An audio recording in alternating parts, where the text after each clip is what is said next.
What is a gray collar worker and why don't we talk about them? I feel like with the boom of AI and the upheaval and change of so many different industries right now, we talk a lot about white collar workers or blue collar workers, but we don't really talk about gray collar workers. And what is that? What does that entail? I thought I'd share some of my career experience and maybe it could help guide some of you out there that are looking to shape your futures and what options that you might have available. So I've been a technician for my whole career of over 15 years now. The way that I would define a technician within this context, a technical role that requires mechanical and electrical aptitude.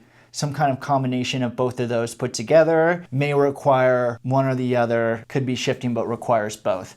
I understand there's a lot of different technical roles that don't require that skill set, but for this conversation, that's how we would kind of define it. For me, when I was a young kid, I really wanted to be a musician and go into music, and that's what I studied in school and everything. But in 2009, that didn't really have the best outlook. The wheels in my head started turning of how could I find a good job that fits me, but also pays for my training. And there's a few gigs out there. It can be kind of hard at first to get your foot through the door. For me, the direction that I ended up taking was joining the Air Force in 2009. The career that I was assigned was a cable and antenna systems technician. My 6 years in the Air Force doing that is what I consider like my technical college and training wrapped into one. And then I feel like after I got out of the military, that's when my journey really started. That was a really great role for me though. It got me around a lot of good leadership and mentorship.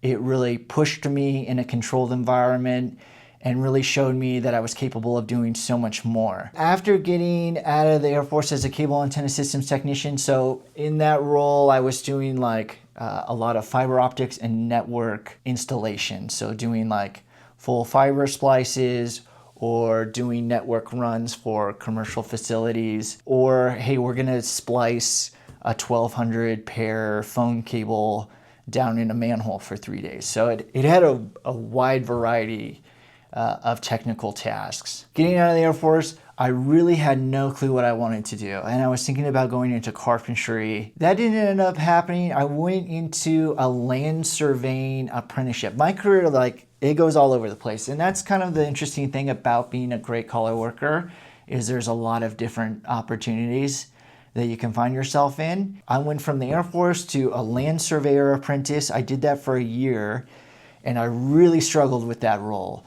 Because for me, like, you know, when you're in the military and for after a while, you take on a lot of responsibility. And so at the end of my 6 years, I was basically running and managing a shop of like 10 people. And then I got out and got an apprenticeship. I mean, it was day one. If I would have been 18 or 19, I think it would have been perfect. But to be 25 and already have 6 years technical experience under my belt, it just wasn't a good fit. So that was a real motivational factor to use my GI Bill money and get myself back in school for a number of years while working other jobs and working for myself. That's also when I decided to pick up working on cars. And so while I was doing my land surveyor apprenticeship, I started rebuilding an old truck in a driveway. And then when I left my land surveying apprenticeship, I enrolled in school full-time as like a math and science major, and then was working on cars, and then eventually started my little business, Maddox Mechanic. I did that role on and off. I ended up in Colorado and ended up working at the Land Rover dealership as a technician there. And I worked there for almost a year.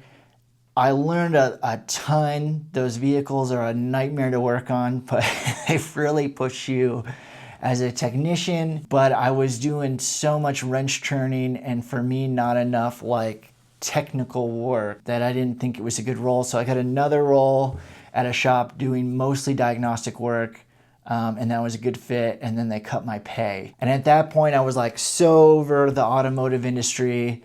I was like, screw cars, screw this. I'm going to find a different career path altogether. I've done it before. I can do it again. That's the cool thing about being a gray collar worker or as a technician. You have these aptitudes and you have this skill set. Now you just have to learn how other careers apply them. I got a really interesting role, basically test engineering, an industrial electrical manufacturer. So it was a mix of doing industrial electrical, industrial plumbing and mechanical, and doing electrical testing and quality assurance. It was like a ton of different hats that I had to wear for this role.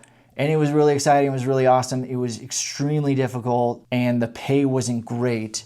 But it was one of the decisions I made of like, okay, I'll take a pay cut to learn a new trade or a new skill set, and hopefully that'll pay off in the long run. After I left, I went back to work for myself. And luckily it turned out during the pandemic, RVs were super big. So I found a guy on Craigslist. He was renting out RVs.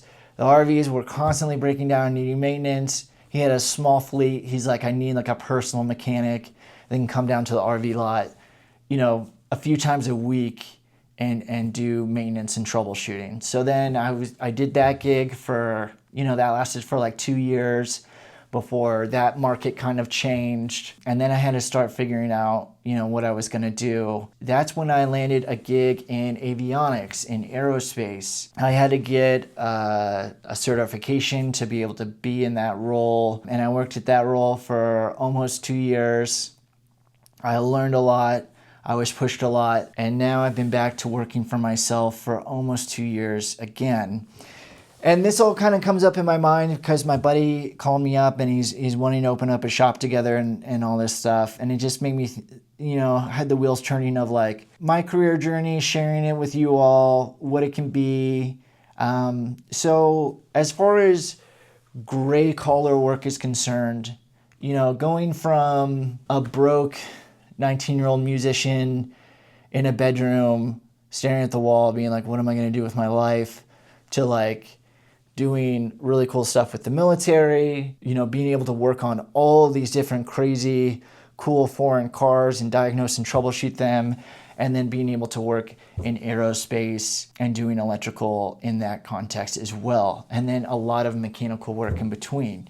And now I have a really good balance of electrical and mechanical experience that I can apply to different things. For me, it's kind of like, there's always work available for what I do. I can never have the excuse of like, well, they're just not hiring. Like someone will hire me tomorrow if I wanted. It's just a matter of what pay I'm willing to take. And, for the area that I live in, the pay is pretty good. It's nothing to complain about. And you get to learn a lot of cool stuff. So I just wanted to share kind of the in-between of gray collar positions. I think we're so set on like banking, finance, tech bros on one side, and then like plumber, oil rig, construction on the other. But there's like a whole host of opportunities, work with your mind and your hands that's kind of in between, and that would be gray collar work. So I'd be excited for you all to share some of your experience. I imagine that the outlook and growth potential for it is always going to be outstanding, just because, we all have this fear of like machines taking over the world, but it's like someone has to build and fix the machines in the first place.